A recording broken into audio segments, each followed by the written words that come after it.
¿Cómo les va? Soy Andrés Oppenheimer. Gracias por estar con nosotros en toda América Latina y Estados Unidos. Hoy vamos a tener con nosotros a Paulo Coelho, probablemente el autor latinoamericano más conocido en el mundo. Tiene 150 millones de libros vendidos en 80 idiomas. Pero no solo eso, Coelho no solo escribe bestsellers mundiales, sino que también se ha convertido en una de las figuras más seguidas en las redes sociales.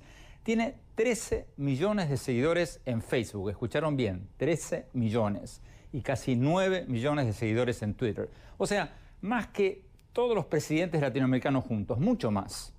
Hablamos con Paulo Coelho sobre el amor, la literatura, la política y el Mundial de Fútbol de Brasil, del cual Coelho es un crítico durísimo.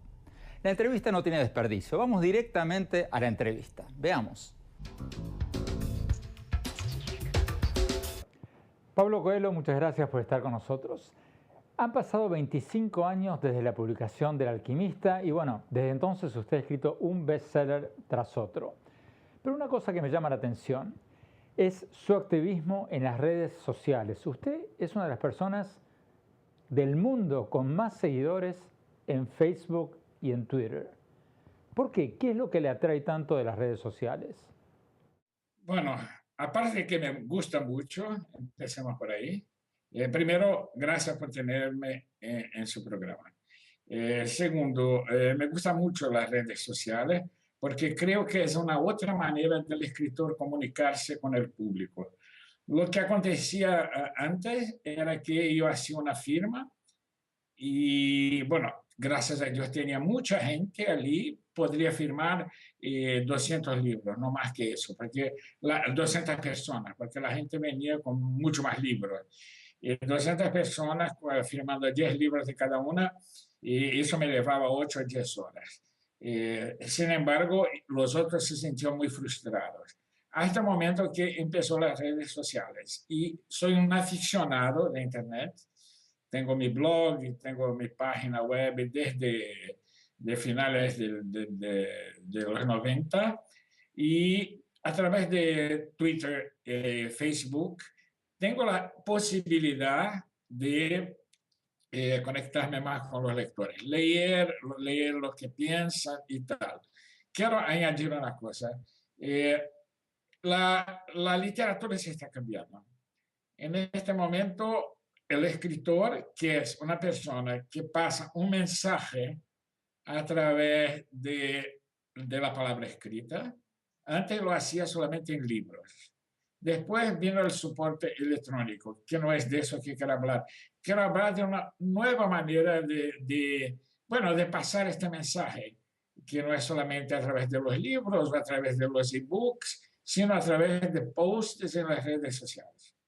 Usted ha dicho, Paulo, en una de las pocas entrevistas que ha dado, he visto que usted ha dicho que Twitter es un arte, escribir en Twitter es un arte.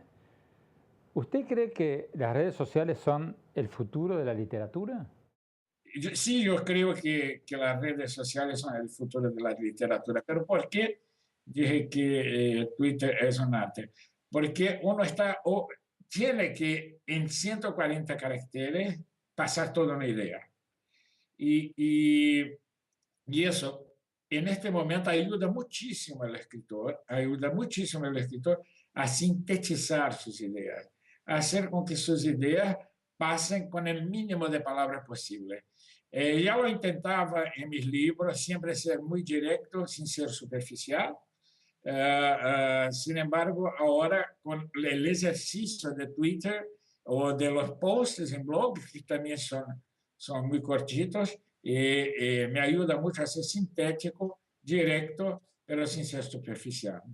¿Pero usted ve a Twitter y Facebook como vías de experimentación literaria? ¿Usted va a convertir en libros sus entradas en Twitter y en Facebook?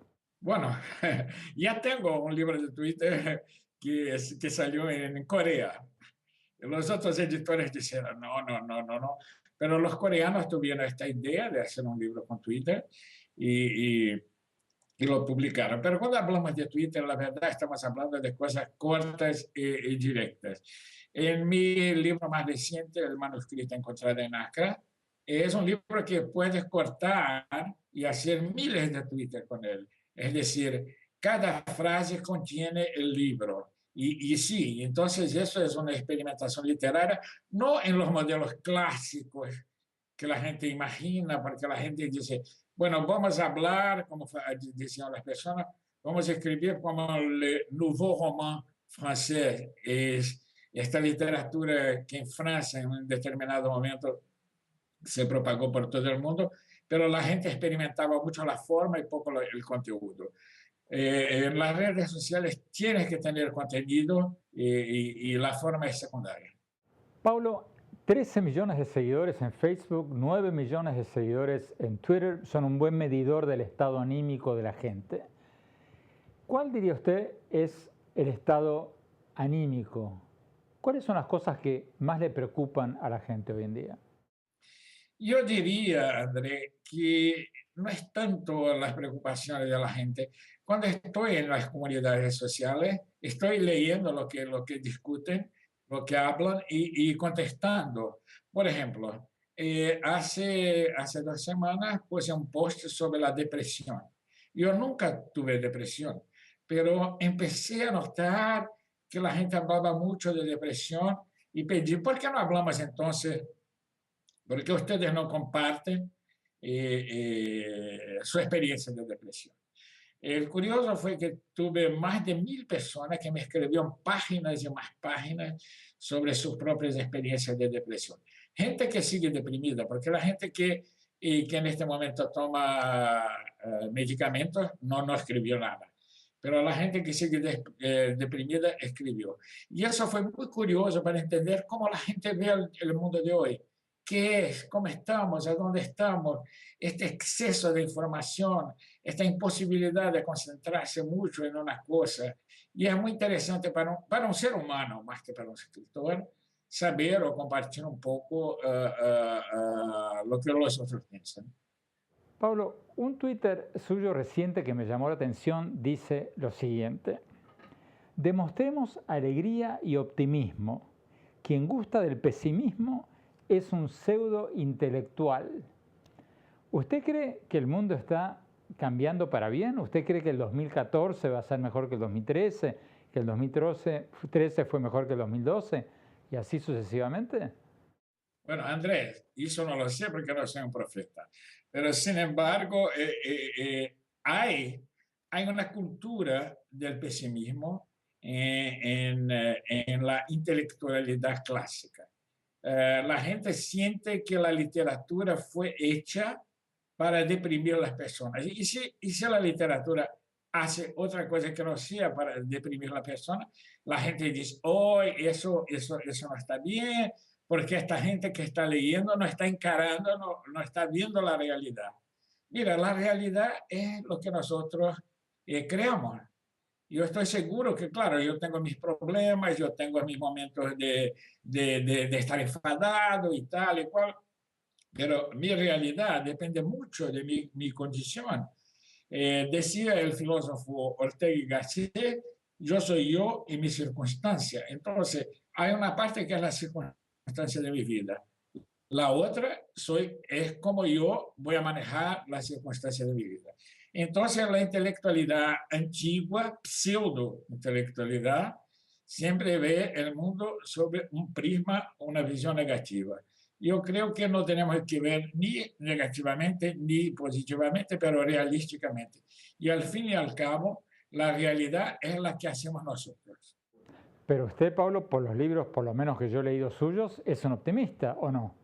Yo soy más un realista, Andrés. Yo creo que tenemos las herramientas que Dios nos dio para cambiar lo que no está bien. Entonces, lo que comparten mis libros es básicamente mi experiencia. Tuve momentos muy difíciles en mi vida. Por ejemplo, en Verónica decide morir. Habla de mi experiencia en un hospital psiquiátrico, cuando me internaron 3 veces, no una, 3, mis padres, porque pensaban que yo estaba loco, porque quería ser un escritor, y nadie vive de literatura y tal y cual. Viví la dictadura militar en Brasil, empecé a escribir en un país que no tiene esta tradición literaria, quería ser leído, porque el escritor que dice que no quiere ser leído no es verdad. Creo que es una necesidad humana, como usted también, me imagino, usted quiere que su programa tenga audiencia, no es por lo que van a poner de publicidad, es porque usted cree que tiene algo a compartir. La misma cosa se pasa con el escritor. Entonces yo diría que yo soy realista en ese sentido. Creo que hay momentos muy difíciles que no podemos hacer nada. No creo en el ciberactivismo, que vamos a protestar sobre eso, sobre aquello otro, y se pone 200.000 tweets sobre, digamos, Haití, y al fin y al cabo la gente siente que hizo alguna cosa. No hice, no hice. No, no, no, la gente no hizo nada, nada, nada, nada. La verdad, crióse una imagen que estaba haciendo algo. Pero creo sí que para despertar la conciencia general es algo muy positivo. Tenemos que ir a un corte y más tarde en el programa vamos a ver lo que nos dijo Paulo Coelho sobre los amores verdaderos y los amores mediocres. Y también vamos a hablar de política, de la política latinoamericana. Ya volvemos.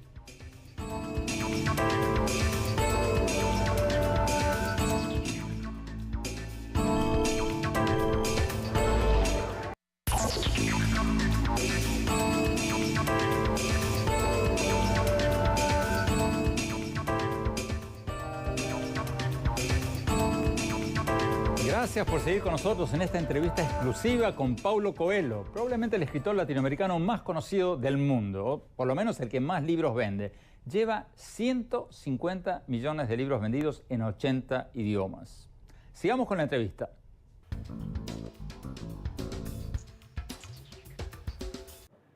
Paulo, otra entrada suya en Twitter que me llamó la atención, sobre el amor.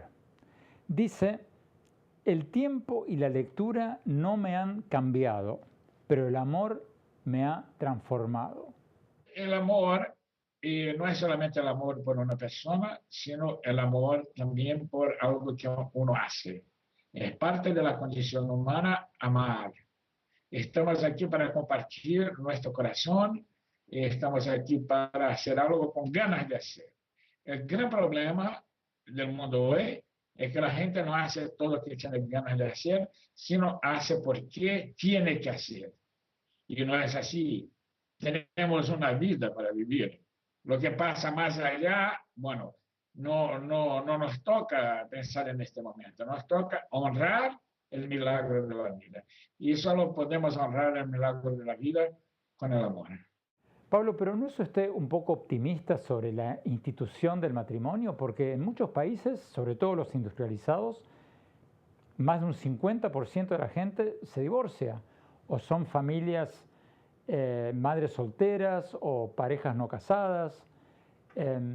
¿No hay de parte suya un excesivo optimismo sobre la pareja considerando las estadísticas? Tengo dos maneras de contestar a esta pregunta. Mi esposa, la mujer con que estoy casado hace 35 años, es mi cuarto matrimonio, no es el primero. Entonces, ya me divorcié. Y sé lo que eso significa. Yo no veo siempre el divorcio como una cosa negativa. Veo como un momento que se llegó y que las cosas no marchan más. Hay la ausencia de entusiasmo, amor, pasión, lo que sea. Sin embargo, yo creo mucho en el matrimonio, el hecho de no estar solos. La soledad puede ser una virtud cuando uno elige, pero sin embargo, si uno está solo porque no eligió, tiene que salir y buscar, porque fuimos hechos para estar con otro, para compartir. Y empezamos de este microcosmo que es el matrimonio y seguimos adelante. Quiero añadir una cosa solamente. Yo estoy casado hace 35 años, como dijo, pero no con la misma mujer. Es decir, cuando conocí a Cristina, ella era una, yo era otro hombre. Y se cambió. Y se cambió, bueno, 6, 7, 8 veces en estos 35 años. El problema del matrimonio muchas veces es que la gente quiere que todo se quede en el pasado, en el momento en que uno hizo la promesa del párroco, del juez, lo que sea. Y no es así. Es un constante cambio. Y si uno entiende eso, es mucho más fácil de aceptar la convivencia. Entonces, Pablo, lo que usted dice es que todos cambiamos en la vida y que los matrimonios funcionan cuando las dos partes cambian al mismo tiempo y no funcionan cuando las dos partes no cambian al mismo tiempo. Bueno, vamos a imaginar el matrimonio como... Una vez yo estaba en Beirut, en la capital del Líbano. Y bueno, era el final de una guerra y bueno, era no sé, la séptima vez que Beirut había sido destruido totalmente.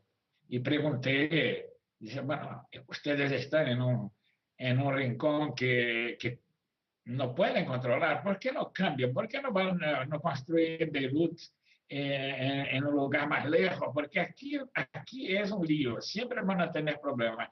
Tienen problemas con los asirios y tienen problemas en este momento con los problemas del Medio Oriente. Y la gente dice, no, pero van a destruir Beirut y lo vamos a construir otra vez porque es nuestra ciudad. Yo pensé que es una gran metáfora para el matrimonio. Y el matrimonio es hecho de destrucciones y reconstrucciones. Y cada vez es un ciclo. Y si la gente la primera vez que tiene un problema decide se separar, bueno, eso no va bien. Pero se comprende que es una confrontación positiva, ahí estamos muy bien. Pablo, otro Twitter suyo que me llamó la atención, sobre todo ahora que mencionó que se casó 4 veces. Este Twitter suyo dice así: si buscas el amor verdadero, renuncia a los amores mediocres que encuentres. La pregunta del $1.000.000, ¿cómo distinguir, cómo saber cuál es el amor verdadero y cuáles son los amores mediocres? Oye, Oppenheimer, uno sabe, está en el corazón, está en el corazón, uno sabe si está con esta persona porque bueno, es más confortable, está en su zona de conforto, o no hace falta. Es una pregunta, no es una pregunta de $1.000.000, porque cada uno sabe cómo contestar esa pregunta. Pero el problema es que para amar hay que tener valores. No es aceptar, es también ir más allá de la aceptación. Entonces uno siempre, siempre sabe. Puede engañar a todos, pero no engaña a sí mismo, a su corazón. ¿Nos están pidiendo un corte? Vamos a un corte y cuando volvemos más tarde en el programa vamos a hablar del Mundial de Fútbol de Brasil y le vamos a preguntar a Paulo Coelho por qué apoya a los manifestantes que están protestando en Brasil y qué piensa de otros temas de la política latinoamericana. Ya volvemos.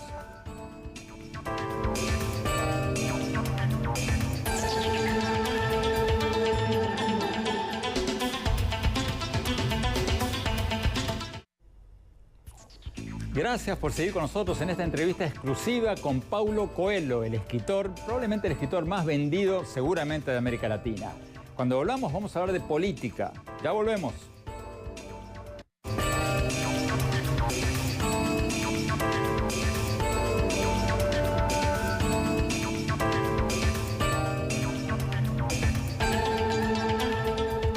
Gracias por seguir con nosotros en esta entrevista exclusiva con Paulo Coelho, probablemente el escritor latinoamericano más conocido del mundo. Tiene 150 millones de libros vendidos en 80 idiomas. Y como decíamos antes, tiene 13 millones de seguidores en Facebook y casi 9 millones en Twitter. Más que todos los presidentes de América Latina juntos. Sigamos con la entrevista.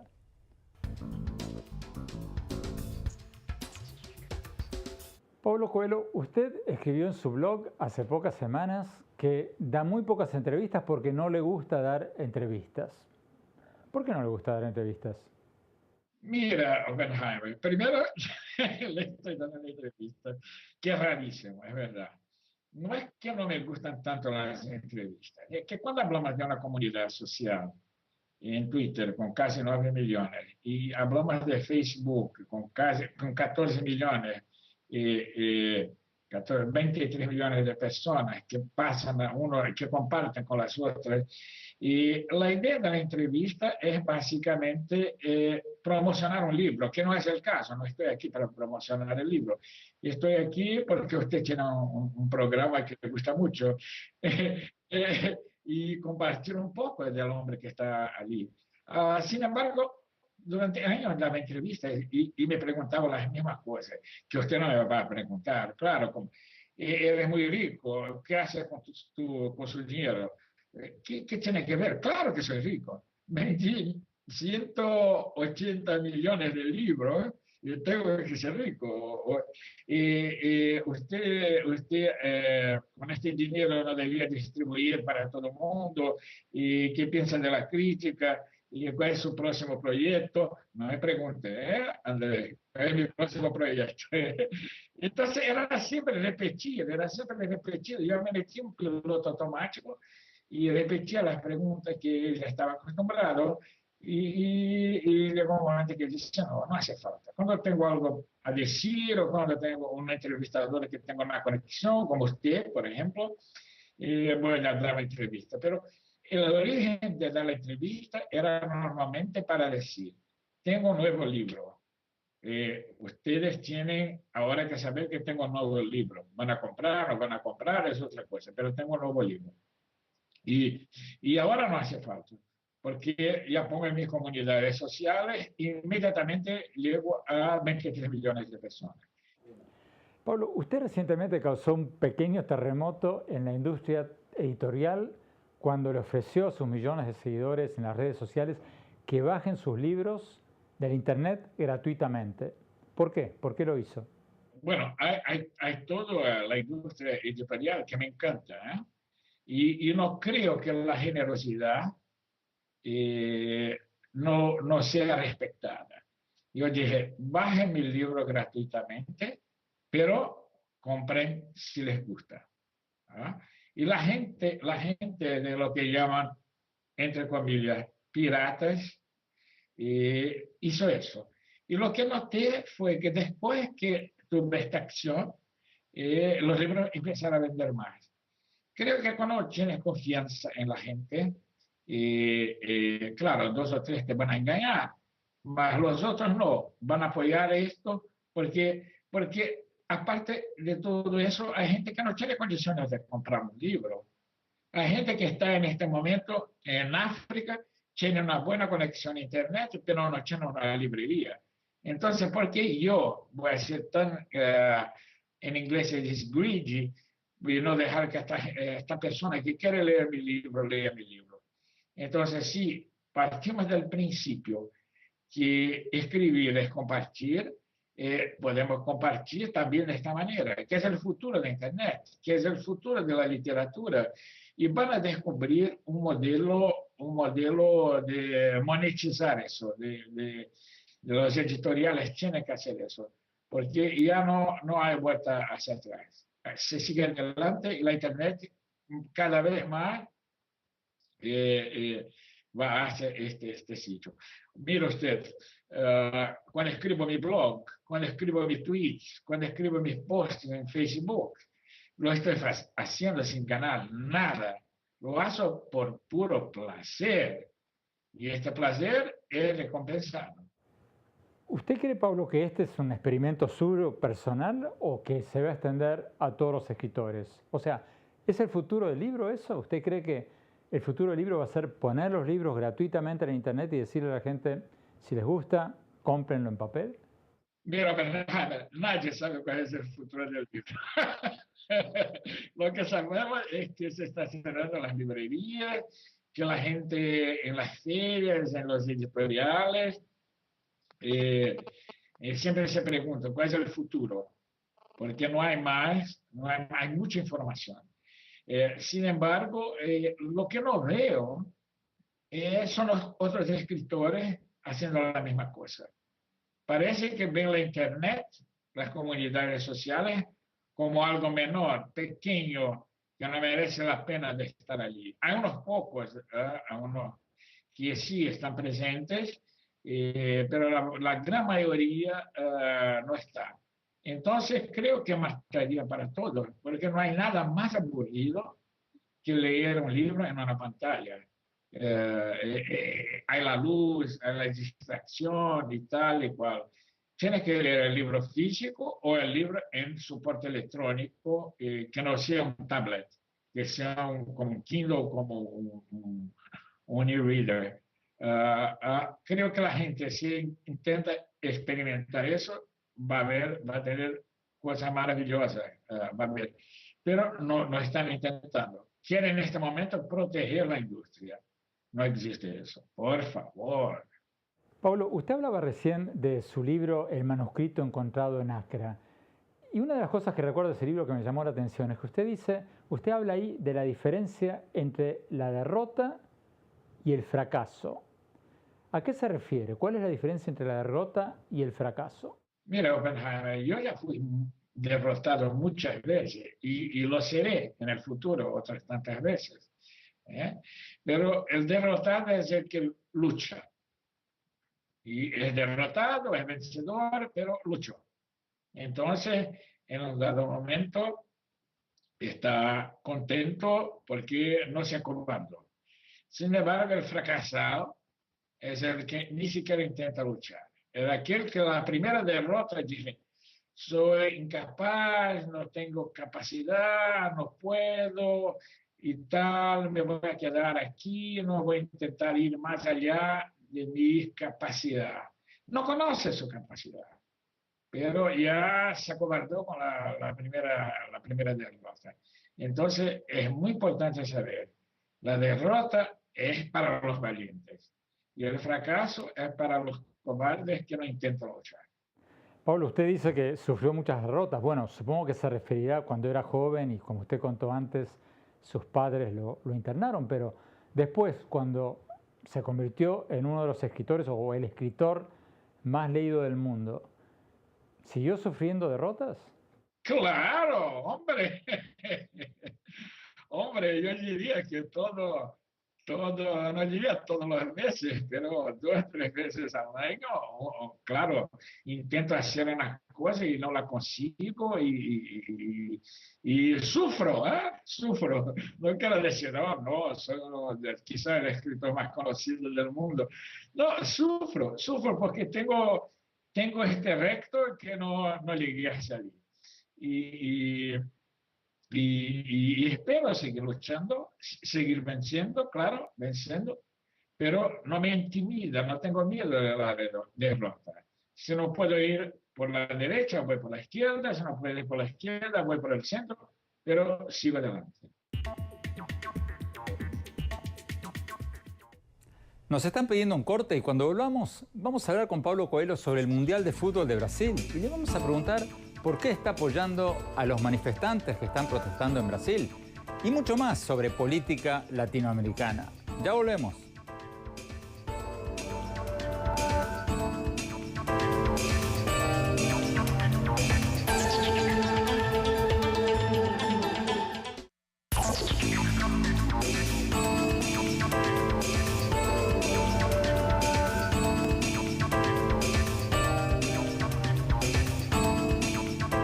Gracias por seguir con nosotros en esta apasionante entrevista exclusiva con Paulo Coelho, el escritor latinoamericano seguramente el más conocido del mundo y lleva 150 millones de libros vendidos. Sigamos con la entrevista.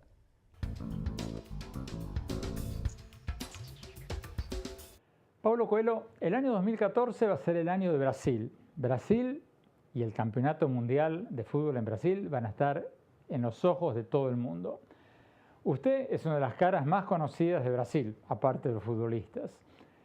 ¿Usted cree que la imagen de Brasil va a mejorar en el 2014 o la imagen de Brasil va a empeorar? Buena pregunta. Yo creo que se va a ver un Brasil mucho más real. Miremos la África del Sur.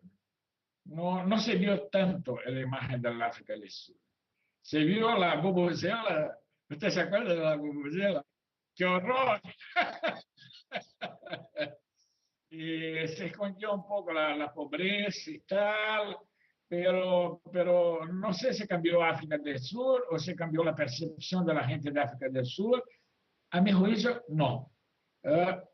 Brasil vive en este momento un momento de mucho conflicto, ¿ah?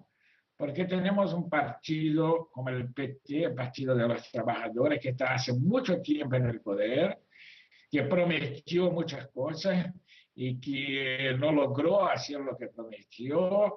Y entonces tenemos muchas manifestaciones en este momento y creo que las manifestaciones, que la gente que se manifiesta ahora va a aprovechar a la Copa del Mundo para seguir manifestando, con la esperanza positiva que el exterior vea. Porque se habla de Brasil como un país que ahora es emergente, está subiendo, que no tiene conflictos, que no tiene problemas. Tiene y muchos problemas. Yo apoyé el Partido de los Trabajadores, el PT, y fue una desilusión. Fue una desilusión, claro. Llevé como 9 años para ver la realidad. Pablo, hablando de estas manifestaciones multitudinarias en Brasil en los últimos meses y que quizás sucedan antes y durante el Mundial, ¿de qué lado está usted? ¿Usted está del lado de los manifestantes que llevaban pancartas diciendo menos fútbol y más escuelas? ¿O del lado de la gente que dice no hay nada de malo con el fútbol y con el Mundial? Pero claro que no, estoy claro que del lado de los manifestantes. Creo que el Mundial es importante, pero el Mundial llegó eh, eh, y se gastó una fortuna y se sacrificó cosas que eran muy importantes, como la infraestructura, las autovías, las escuelas, los hospitales. Me sorprendió mucho cuando Ronaldo, el futbolista, dijo, oh no, pero es importante mostrar una imagen positiva con los estadios y tal. No lo sé. No creo que en este momento estaba hablando algo inteligente, digamos. Creo que podríamos tener un mundial, pero un mundial inteligente, en el sentido de que la infraestructura de Brasil podría ser beneficiada. De momento, nada. ¿Ah? No tenemos mejores autovías, no tenemos mejores hospitales, escuelas, nada. ¿Ah? Un gran ejemplo positivo que yo vi fue Barcelona. Barcelona, cuando tuvo los Juegos Olímpicos, cambió la ciudad. Y hoy se va a Barcelona, allí está una ciudad que es gracias a los Juegos Olímpicos que está de esta manera. Pero no se pasó eso con mundiales. Bueno, en Alemania, claro, no hacía falta, pero en África del Sur no creo que se pasó y en Brasil, desafortunadamente, no creo que se va a pasar. Va a mejorar, va a mejorar. ¿Por qué se desilusionó usted del gobierno del PT, del Partido de los Trabajadores y de la presidenta Dilma Rousseff en Brasil? Muchas cosas. Muchas cosas. Primero, eso de la educación, que yo veía que al fin y al cabo, siempre hay esta idea de los privilegiados. ¿Ah?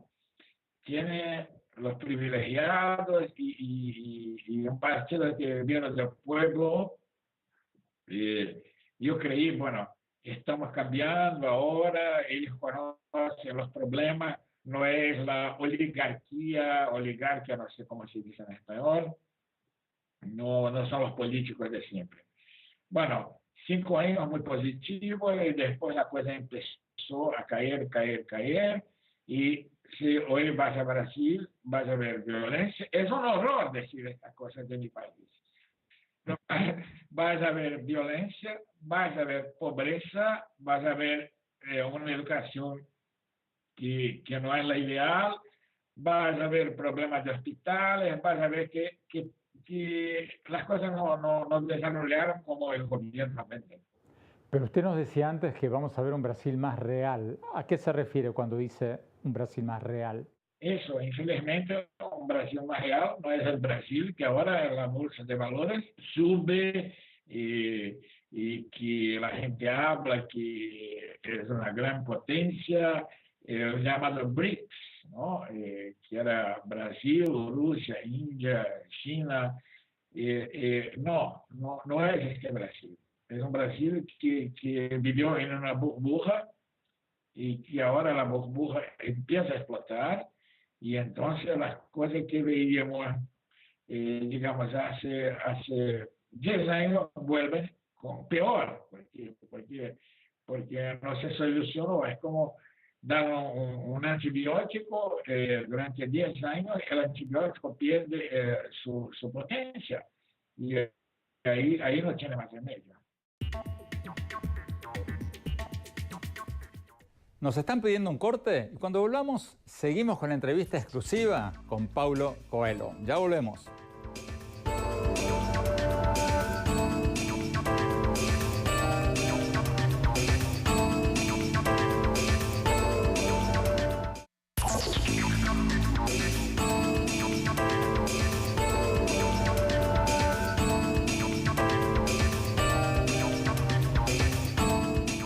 Gracias por seguir con nosotros en esta entrevista exclusiva con Paulo Coelho, probablemente el escritor latinoamericano más conocido del mundo. Como decíamos en los bloques anteriores, lleva vendidos 150 millones de libros en 80 idiomas y tiene 13 millones de seguidores en Facebook y casi 9 millones de seguidores en Twitter.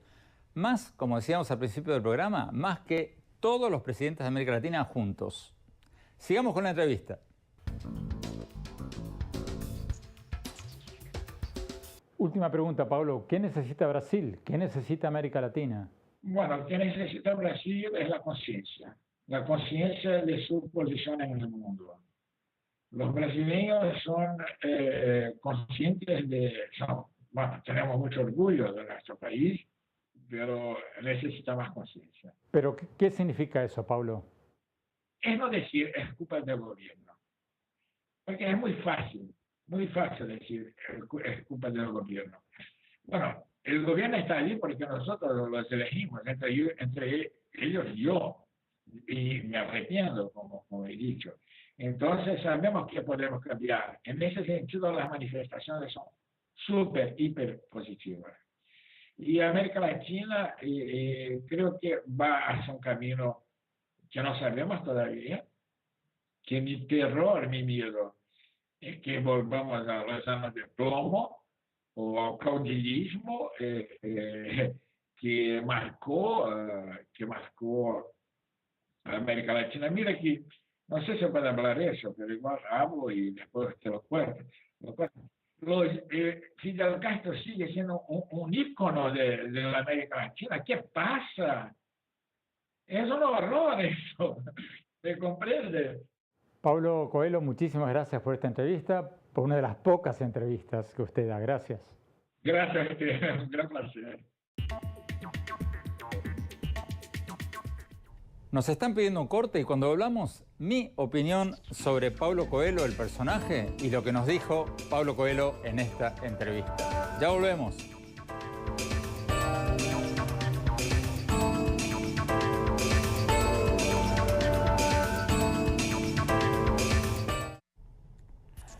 Gracias por seguir con nosotros. No se vayan. Cuando volvamos, mi opinión sobre Paulo Coelho, el personaje, y lo que nos dijo en esta entrevista exclusiva.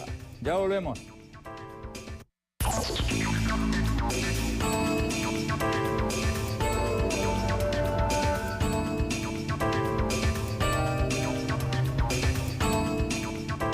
Muchas gracias por habernos acompañado y no dejen de seguirnos en Twitter y en Facebook, en todas nuestras redes sociales. Muy pronto vamos a poner toda esta entrevista exclusiva con Paulo Coelho en nuestra página web, oppenheimerpresenta.com.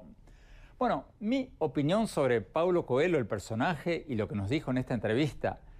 Hay una cosa que me gusta de Paulo Coelho, y es que es un tipo bastante sincero. Me gusta, por ejemplo, que no esté tratando de quedar bien con todo el mundo todo el tiempo. Por ejemplo, cuando nos dijo que está desilusionado del gobierno de Brasil y de la presidenta Dilma Rousseff, independientemente de que estemos de acuerdo con él o no en eso, está tomando el riesgo de decir algo que le cae mal a muchos de sus seguidores brasileros. O sea, Dilma Rousseff es bastante popular en Brasil.